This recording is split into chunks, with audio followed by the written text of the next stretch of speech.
Hey, how's it going everyone? In today's video we're gonna be talking about Gotham Knights, the game that is supposed to launch later this year. Gotham Knights' official YouTube channel just released new gameplay footage for the game to showcase its awesomeness. Let me tell you, I did not expect this. In a lot of cases we get great gameplay footage released by the developers while the game is still under development, and then we get a downgraded version of what we saw, like in the first Watch Dogs game. So if someone is to show me something that is spectacular looking, I would think that the game would be at least decent once it comes out. Now we hate delays, and that's a fact, not only for games but also for everything else in life. But for this one, I'm gonna have to say that delaying the release a bit will do the game a huge favor. As you can see from the footage, the game doesn't look like something that brings a decent fighting system. Now this game is built around close hand-to-hand combat, so that has to be the most developed aspect of the game. In the first scene, we see Red Hood chasing after some criminals in Gotham City. He quickly stops them and kicks their butts, but the problem is that 1. Why the hell does he look like a replica of Deadpool? 2.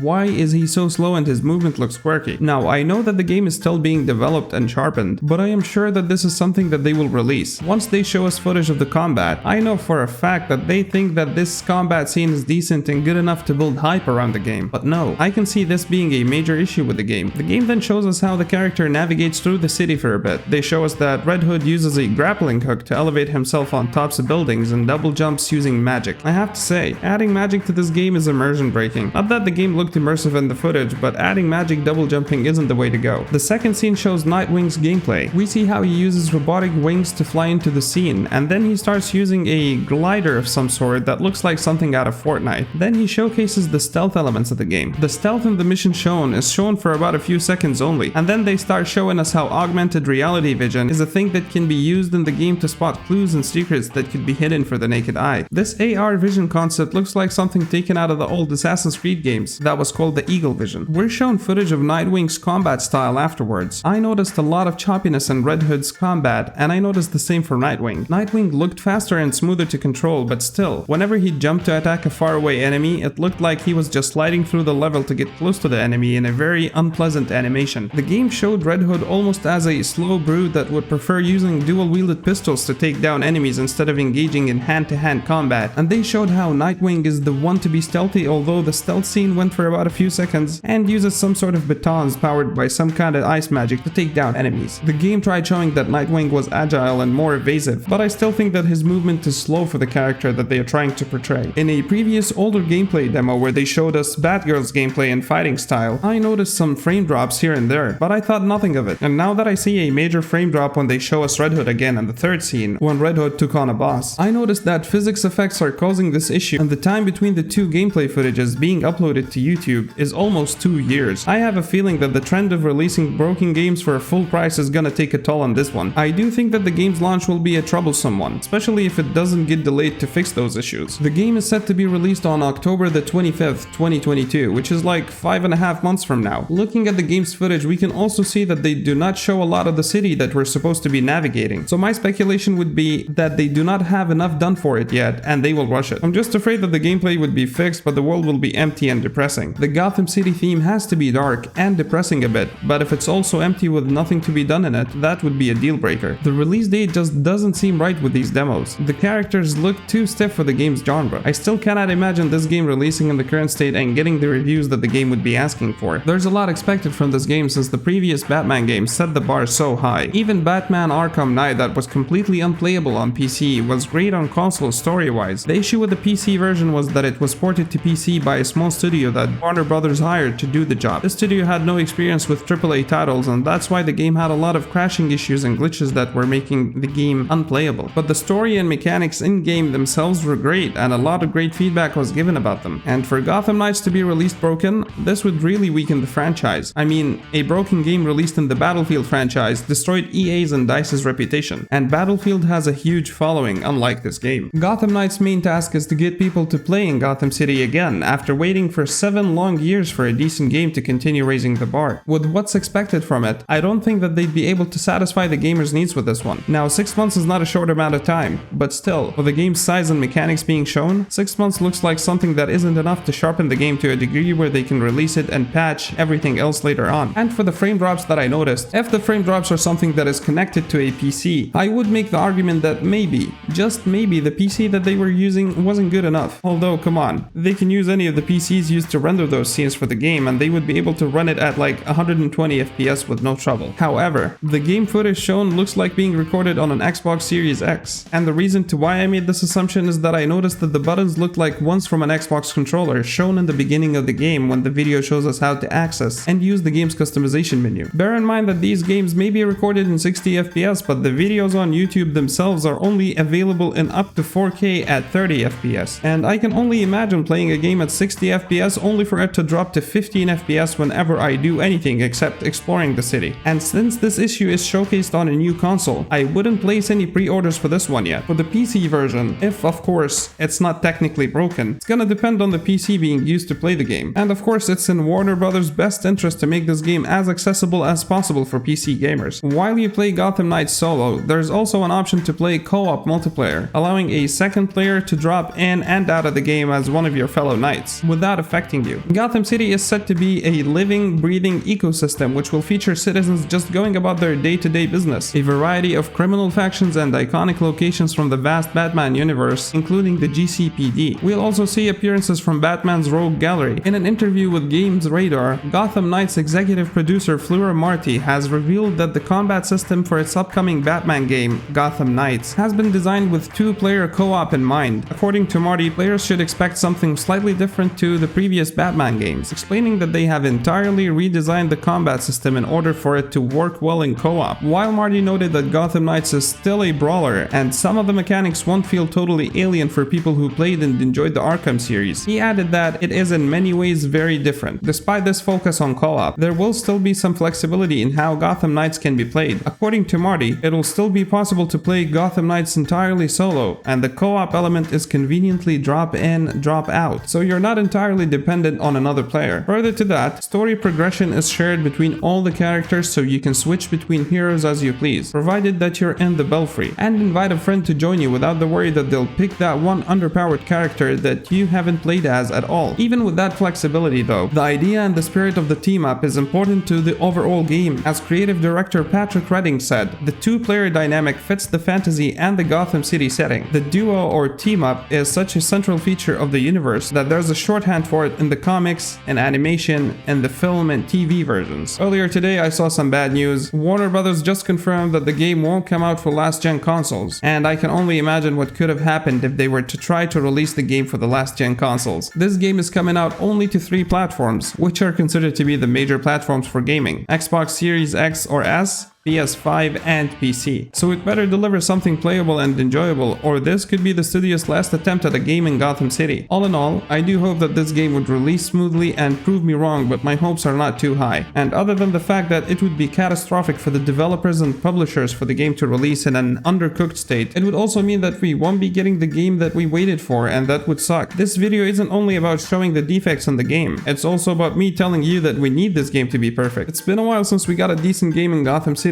and without this one delivering on what they're promising, we would be left disappointed, and without a game that looked so promising that got us waiting for it and building hype. One last thing that I'm going to be talking about is the game's price. So the game decided to continue the trend of $70 AAA price tag for the standard edition. The deluxe edition is going for $90, and the collector's edition, that is going to be a whopping $300. I sure do hope this game does at least one thing right. When games ask for these prices, they're expected to deliver an unprecedented experience for players. Now this is it for today's video. I would love to hear your opinions on the game down in the comments section below. Hit the like button if you enjoyed the video, get subscribed for more daily videos about the latest in the gaming world, and I'll see you tomorrow with a new one.